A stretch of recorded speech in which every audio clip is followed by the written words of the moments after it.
نبی کریم صلی اللہ علیہ وآلہ وسلم کی حدیث مبارکہ میں جنات کی 3 بنیادی اقسام بیان کی گئی ہیں۔ پہلی قسم وہ جنات جن کے پر ہوتے ہیں اور وہ ہوا میں اڑتے رہتے ہیں۔ یہ آزادانہ طور پر ایک جگہ سے دوسری جگہ حرکت کرتے ہیں اور انہیں زیادہ تر کسی مخصوص جگہ پر محدود نہیں کیا جا سکتا۔ دوسری قسم وہ جنات جو حیوانوں کی شکل اختیار کر سکتے ہیں، خاص طور پر 2 جانوروں کی شکل میں یہ زیادہ ظاہر ہوتے ہیں، پہلا سانپ اور دوسرا کتا۔ یہ جنات عموماً جانوروں کے روپ میں انسانوں کے قریب آتے ہیں اور ان کا مقصد یا تو خوف پیدا کرنا ہوتا ہے یا اپنی موجودگی کا ظاہر کرنا۔ تیسری قسم وہ جنات جو اچانک نظر آتے ہیں اور پھر فوراً غائب ہو جاتے ہیں۔ یہ جنات اکثر انسانوں کو پریشان کرنے، ڈرانے اور ان کے سکون کو متاثر کرنے آتے ہیں۔ یہ جنات اپنے ظاہری موجود کو مختصر وقت میں ظاہر کرتے ہیں تاکہ انسان کو خوف زدہ کیا جا سکے۔ جنات کی مزید اقسام ہیں۔ علماء کرام کے مطابق جنات کی اور بھی کئی قسم ہیں جو قرآن اور حدیث کی روشنی میں بیان کی گئی ہیں۔ ان میں 2 بڑی کیٹیگریز شامل ہیں۔ نمبر 1، ایمان والے نیک جنات۔ یہ جنات مسلمان ہوتے ہیں، عبادت کرتے ہیں اور انسان کو کوئی نقصان نہیں پہنچاتے۔ نمبر 2، کافر اور شریر جنات۔ یہ جنات شیطانی کردار رکھتے ہیں اور انسانوں کو نقصان پہنچانے کی کوشش بھی کرتے ہیں۔ انہیں شیاطین بھی کہا جاتا ہے۔ جنات اور انسان کے درمیان تعلق۔ جنات اور انسان کے درمیان تعلق کے حوالے سے کئی اہم نکات حدیث و قرآن میں ملتے ہیں۔ حضرت جابر بن عبداللہ رضی اللہ تعالیٰ عنہ کی روایت، نبی کریم صلی اللہ علیہ وسلم نے فرمایا، جب تم کتے کے بھونکنے یا گدھے کی آواز سنو تو فوراً اللہ کی پناہ مانگو، کیونکہ یہ وہ مخلوق دیکھتے ہیں جو تم نہیں دیکھ سکتے۔ ناپاک جنات۔ یہ جنات گندگی اور ناپاک جگہوں کو پسند کرتے ہیں، جیسے بیت الخلاء۔ ان جنات سے بچنے کے لیے نبی کریم صلی اللہ علیہ وآلہ وسلم نے دعا پڑھنے کا حکم دیا، اور وہ دعا ہے، اللہم انی اعوذ بک من الخبث والخبائث۔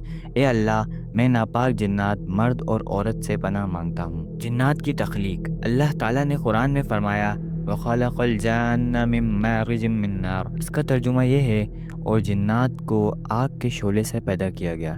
یہ آگ دھوئیں اور راکھ سے پاک تھی، اور یہی جنات کی اصل تخلیق کا ذریعہ ہے۔ جنات کے انسانوں پر حملے کی وجوہات۔ شیخ الاسلام ابن تیمیہ رحمۃ اللہ علیہ نے جنات کے انسانوں پر حملے کی 3 بنیادی وجوہات بیان کی ہیں۔ ناپسندیدگی یا حسد۔ جیسے انسان حسد یا نفرت کی وجہ سے دوسروں کو نقصان پہنچاتا ہے، ویسے ہی جنات بھی کرتے ہیں۔ اگر کسی جن کو انسان کی شکل یا کردار پسند نہیں آیا تو وہ اسے پریشان کر سکتا ہے۔ نمبر 2، محبت یا عشق۔ اگر انسان کسی نجی لمحے میں ہوتا ہے، جیسے کپڑے بدلتے وقت، اور بسم اللہ نہیں پڑھتا تو جنات اسے دیکھ سکتے ہیں۔ نبی کریم صلی اللہ علیہ وآلہ وسلم نے فرمایا، جب بھی کپڑے اتارو تو بسم اللہ پڑھو تاکہ جنات اور تمہارے درمیان پردہ رہے۔ نمبر 3، بدلہ۔ اگر کسی انسان کے عمل کی وجہ سے جن کو نقصان پہنچے تو وہ بدلہ لینے کی کوشش کرتے ہیں۔ مثال کے طور پر، آپ کہیں سے گزرے، آپ کو ان کی ٹھوکر لگ گئی، یا اور بھی دوسرے چیزیں جیسے کہ زمین پر ڈالنا گرم پانی یا پھر کوئی بھی چیز جس کی وجہ سے انہیں نقصان پہنچ سکتا ہے، اس لیے کسی بھی چیز کو پھینکتے وقت بسم اللہ پڑھنے کا حکم دیا گیا ہے۔ جنات کے حملے کی مزید وجوہات ہو سکتی ہیں کہ شدید غصہ۔ جب انسان شدید غصے میں ہوتا ہے تو جنات اسے قابو میں لے سکتے ہیں۔ نبی کریم صلی اللہ علیہ وآلہ وسلم نے فرمایا، تم غصے میں ہو تو اعوذ باللہ پڑھو۔ شدید خوف جنات کو انسان پر قابو کرنے کا موقع دیتا ہے۔ ایسے مواقع پر اللہ کی پناہ مانگنا ضروری ہے۔ دعاؤں سے غفلت۔